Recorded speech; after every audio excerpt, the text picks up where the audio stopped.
there, Gators. I'm missing you, and I hope you all had a happy Easter.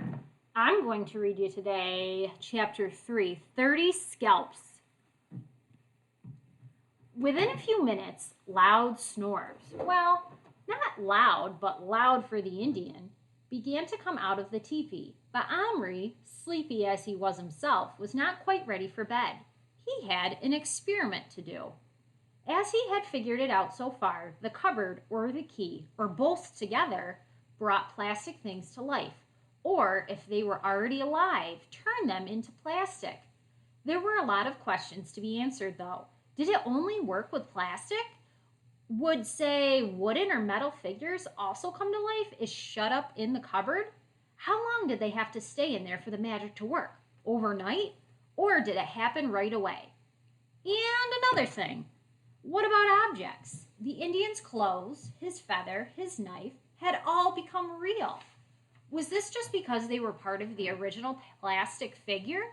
If he put, well, anything you like, the despised plastic teepee, for instance, into the cupboard and locked the door, would that be real in the morning? And what would happen to a real object if he put that in? He decided to make a double trial. He stood the plastic Indian tent on the shelf of the cupboard. Beside it, he put a matchbox car. Then he closed the cupboard door. He didn't lock it.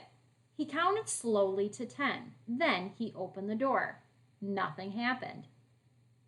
He closed the door again, and this time locked it with his great-grandmother's key. He decided to give it a bit longer this time, and while he was waiting, he laid down on his bed. He began counting to 10 slowly. He got roughly as far as 5 before he fell asleep. He was awakened at dawn by Little Bear bawling at him. The Indian was standing outside the felt teepee on the edge of the table, his hands cupped to his mouth as if shouting across a measureless canyon. As soon as Omri's eyes opened, the Indian shouted, "Day come! Why you still sleep? Time eat, hunt, fight, make pictures." Omri leaped up. He cried, "Wait!" and almost wrenched the cupboard open. There on the shelf stood a small teepee made of real leather. Even the stitches on it were real. The poles were twigs tied together with a strip of hide. The designs were real Indian symbols put on with bright dyes. The car was still a toy car made of metal, no more real than it had ever been. "It works!" breathed Omri, and then he caught his breath. "Little Bear!" he shouted. "It works! It works! I can make any plastic toy I like come alive, come real. It's real magic. Don't you understand magic?" The Indian stood calmly with folded arms, evidently disapproving of this display of excitement. "So? Magic? The spirits work much magic. No need wake dead with howls." Omri hastily pulled himself together. Never mind the dead. It was his parents. He must take care not to wake. He picked up the new teepee and set it down beside the one he had made the night before.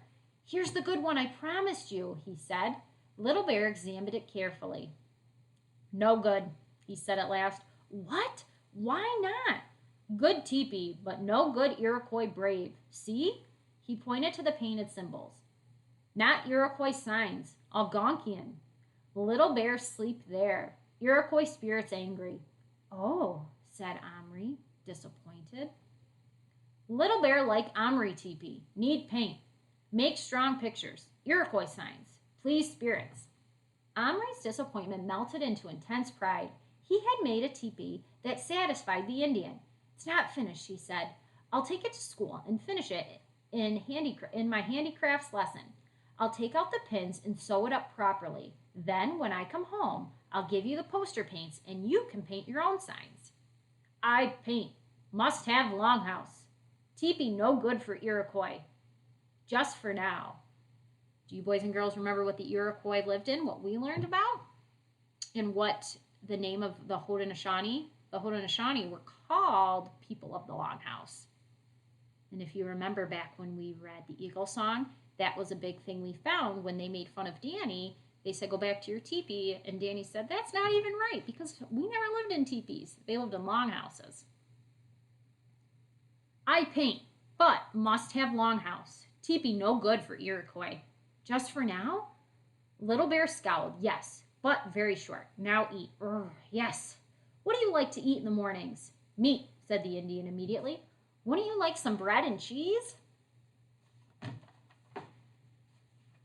Meat. Or corn?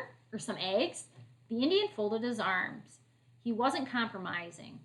Meat, said Omri with a sigh. Yes, well, I'll have to see what I can do. In the meantime, I think I'd better put you down on the ground. Not on ground now. No, you're high above the ground. Go to the edge and look, but don't fall.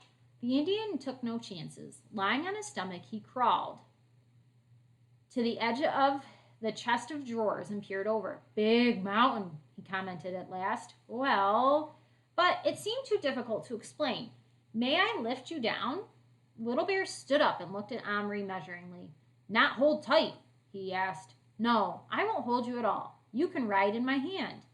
He laid his hand palm up next to Little Bear, who, after only a moment's hesitation, stepped onto it and, for greater stability, sat down cross-legged. Omri gently transported him to the floor. The Indian rose to his feet and jumped off onto the gray carpet. At once he began looking about with suspicion. He dropped to his knees, felt the carpet, and smelled it. Not ground, he said. Blanket. Little Bear, look up. He obeyed, narrowing his eyes and peering. Do you see the sky or the sun? The Indian shook his head, puzzled. That's because we're not outdoors. We're in a room in a house big enough for people my size. You're not even in America. You're in England. The Indian's face lit up. English, good. Iroquois fight with English against French. We'll learn about that word, hopefully, when we get back to school. Really? Asked Omri, wishing he had read more. Did you fight? Fight? Little Bear. Fight like mountain lion. Ooh, fight like mountain lion. That's an example of a simile. Take many scalps. Scalps? Omri swallowed. How many? Little Bear proudly held up all 10 fingers. Then he closed his fists, opening them again with another lot of 10, and another. I don't believe you killed so many people, said Omri, shocked. Little Bear not lie. Great hunter, great fighter. Any white scalps? Omri ventured to ask. Some French, not take English scalps. Englishmen, friends to Iroquois. Help Indian fight Algonquian enemy. Omri stared at him. He suddenly wanted to get away. I'll go and get you some meat, he said in a choking voice. He went out of his room, closing the bedroom door behind him. For a moment, he did not move on, but leaned back against the door. He was sweating slightly. This was a bit more than he had bargained for. Not only was his Indian no mere toy come to life, he was a real person, somehow magicked out of the past of over 200 years ago. It occurred to Omri for the first time that his idea of Indians, taken entirely from Western films, had been somehow false. After all, those had been actors playing Indians, and afterward wiping their war paint off and going home for their dinners. Not in teepees, but in houses like his. Little Bear was no actor. Omri swallowed hard. 30 scalps? Phew! Of course, things were different in those days. Those tribes were always making war on each other. And when you came to think of it, the English and the French, whatever they thought they were doing, fighting in America, were probably no better, killing each other like mad as often as they could. Even now, weren't soldiers doing the same thing? Weren't there wars and battles and terrorism going on all over this place? You couldn't switch on the television without seeing news, even including without seeing news about people killing and being killed. Were 30 scalps, even including some French ones, taken hundreds of years ago, so very bad after all? So he's saying 30 scalps means 30 killings. Still, when he tried to imagine Little Bear, full size, bent over some French soldier, holding his hair in one hand and running the point of his knife, Omri pushed away from the door and walked rather unsteadily downstairs. No wonder he had felt from the very first night afraid of the Indian. He asked himself, swallowing repeatedly and feeling that just the same he might be sick, whether he wouldn't do better to put Little Bear back in the cupboard, lock the door, and turn him back into the plastic, knife and all. Down in the kitchen, he ransacked his mother's store cupboard for a tin of meat. He found some corned beef at last and opened it with the tin opener on the wall. He dug a chunk out with a teaspoon, but put it absently into his own mouth and stood there chewing it. The Indian hadn't seemed very surprised about being in a giant house in England. He had shown that he was very superstitious, believing in magic and in good and evil spirits. Perhaps he thought of Omri as, well, some kind of genie, or whatever Indians believed in instead. The wonder was that he wasn't more frightened of him then, for genies or giants or spirits or whatever were always supposed to be very powerful.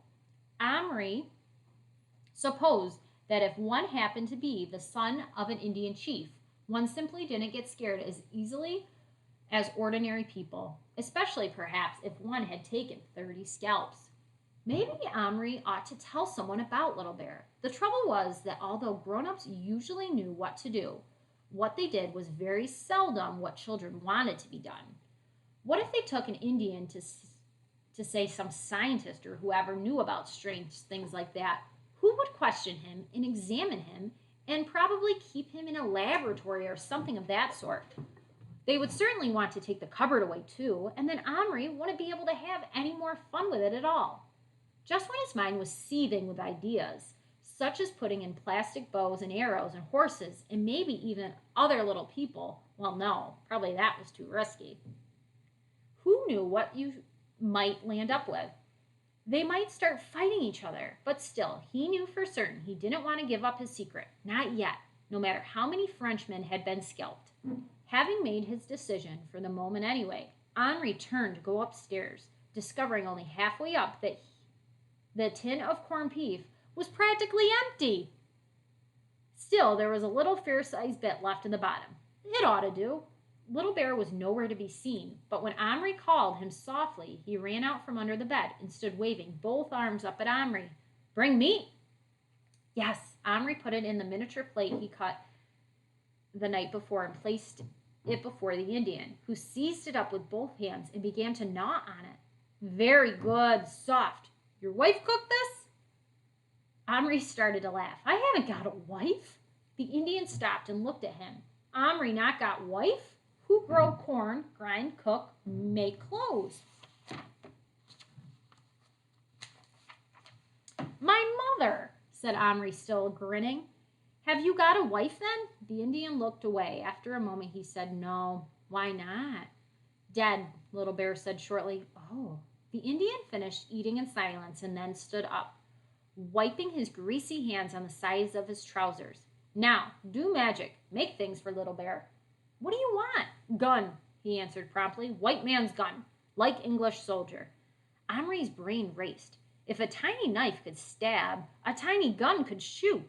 Maybe it couldn't do much harm. But then again, maybe it could. No gun. "But I can make you a bow and arrow. I'll have to buy plastic ones, though. What else? A horse?" "Horse!" Little Bear seemed surprised. "Don't you ride? I thought all Indians rode." Little Bear shook his head. "Iroquois walk. But wouldn't you like to ride?" Little Bear stood quite still, frowning, wrestling with this novel idea. At last he said, "Maybe show horse. Then I see." Omri again started to rummage in his biscuit tin.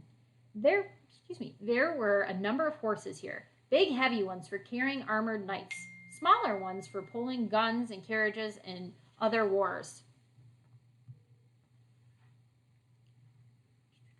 Oh, I lost my spot.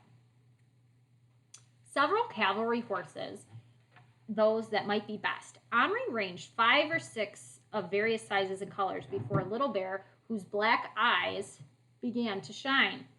"I have," he said promptly. "You mean all of them?" Little Bear nodded hungrily. "No, that's too much. I can't have herds of horses galloping all over my room. You can choose one." "One?" said Little Bear sadly. "One." Little Bear then made a very thorough examination of every horse, feeling their legs, running his hands over their bodies, looking straight into their plastic faces. At last, he selected a small brown horse with 2 white feet that had originally, as far as Omri could remember, carrying a warman brandishing a curved sword as at the platoon of French foreign legionaries. Omri lifted the cupboard onto the floor, shut the horse in, and turned the key. Almost at once they could hear the clatter of the tiny hooves on the metal. They looked at each other with joyful faces. "Open! Open door!" commanded Little Bear. Omri lost no time in doing so. There, prancing and pawing the white paint, was a lovely shiny coat, a little brown horse. As the door swung open, he shied nervously, turning his face and pricking his ears so far forward they almost met over his forelock. His tiny nostrils flared, and his black tail plumed above his haunches as he gave a high, shrill neigh. "Ah!" cried Little Bear. In a moment he had vaulted over the bottom edge of the cupboard, and as the horse reared in fright, jumped into the air under its flying hooves and grasped the leather reins. The horse fought to free its head, but Little Bear hung on with both hands. Even as the horse plunged and bucked, the Indian had moved from the front to the side, grasping the high pommel of the saddle. He swung himself into it. He ignored the swinging stirrups, holding on by gripping with his knees. The horse flung himself back on his haunches, then threw himself forward in a mighty buck, head low, heels flying. To Omri's dismay, Little Bear, instead of clinging on, somehow came loose and flew through the air on a curve, landing on the carpet just beyond the edge of the cupboard.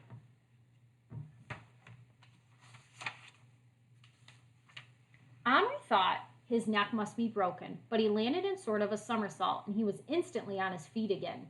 The face he turned to Omri was shining with happiness. "Crazy horse!" he cried with fierce delight. The crazy horse was meanwhile standing quite still, reins hanging loose, looking watchfully at the Indian through wild, wide-apart eyes. Little Bear made no sudden moves. He stood quite still for a long time, just looking back at the horse. Then, so slowly you could scarcely notice, he edged toward him, making strange hissing sounds between his clenched teeth that almost seemed to hypnotize the horse. Inch by inch he moved, softly, cautiously, until he and the horse stood almost nose to nose. Then, quite calmly, Little Bear reached up and laid his hands on the horse's neck. That was all. He did not hold the reins. The horse could have jumped away, but he didn't. He raised his nose a little so that he and the Indian seemed to be breathing in each other's nostrils. Then, in a quiet voice, Little Bear said, "Now, horse mine, crazy horse mine." Still, moving slowly through, though not as slowly as before, he took the reins and moved alongside the horse. After a certain amount of fiddling, he found out how to unbuckle the straps that held the Arabian saddle and lifted it off, laying it on the floor. The horse snorted and tossed his head, but did not move. Hissing gently now, the Indian first leaned his weight against the horse's side, then lifted him up by his arms until he was astride. Letting the reins hang loose on the horse's neck, he squeezed with his legs. The horse moved forward as tame and obedient as you please, and the pair rode once around the inside of the cupboard as if it had been a circus arena. Suddenly, Little Bear caught up the reins and pulled them to one side, turning the horse's head at the same time. There's a Little Bear in the cupboard, and he's on the plastic horse. At the same time, kicking him sharply, the horse wheeled and bounded forward toward the edge of the cupboard. This metal rim was up to the small horse's chest, like a five-barred gate to the full-sized horse. There were no room to ride straight at it, from the back of the cupboard to the front, so Little Bear rode diagonally, a very difficult angle, yet the horse cleared it like a flying leap. Omri realized at once that the carpet was too soft for him. His feet simply sank into the soft sand. "Need ground, no blanket," said Little Bear sternly. "Blanket not good for ride." Omri looked at his clock. It was still only a little after 6 in the morning, at least another hour before anyone would be up. "I could take you outside," he said hesitantly. "Good," said Little Bear, "but not touch horse. You touch, much fear." Omri quickly found a small cardboard box that held a matchbox lorry. It even had a sort of window through which he could see what was happening inside. He set that on the carpet with the end flaps open. Little Bear rode the horse into the box, and Omri carefully shut up and even more carefully lifted it. Then, in his bare feet, he carried the box slowly down the stairs and let himself out the back door. It was a lovely, fresh spring morning. Omri stood on the back steps with the box in his hands, looking around for a suitable spot. The lawn wasn't much good. The grass would be over the Indian's head in most places. The terrace at the foot of the steps was no use at all, with its hard, uneven bricks and the crack between them. But the path was beaten earth and small stones. Real riding ground, if they were careful. Omri walked to the path and laid the matchbox carton down. For a moment he hesitated. Could the Indian run away? How fast could such a small horse run? As fast as, say, a mouse? If so, and they wanted to escape, Omri wouldn't be able to catch them. A cat, on the other hand, would. Omri knelt on the path in his pajamas and put his face to the cellophane window. The Indian stood inside, holding the horse's head. Little Bear, he said clearly, we're outdoors now. I'm going to let you out to ride. But remember, you're not on a prairie now. There are mountain lions here, but they're big enough to swallow you whole, and the horse too. Don't run away. You wouldn't survive. Do you understand? Little Bear looked at him steadily and nodded. Omri opened the flap, and the Indian and the horse stepped out into the morning sunlight. Oh, that's the end of chapter 3. Chapter 4 is called The Great Outdoors. I wonder if you can figure out what that chapter is going to be about. Miss Portlow is going to read that, and she'll post that for you tomorrow. Hope you're enjoying it so far. It's just getting good. See you soon, Gators.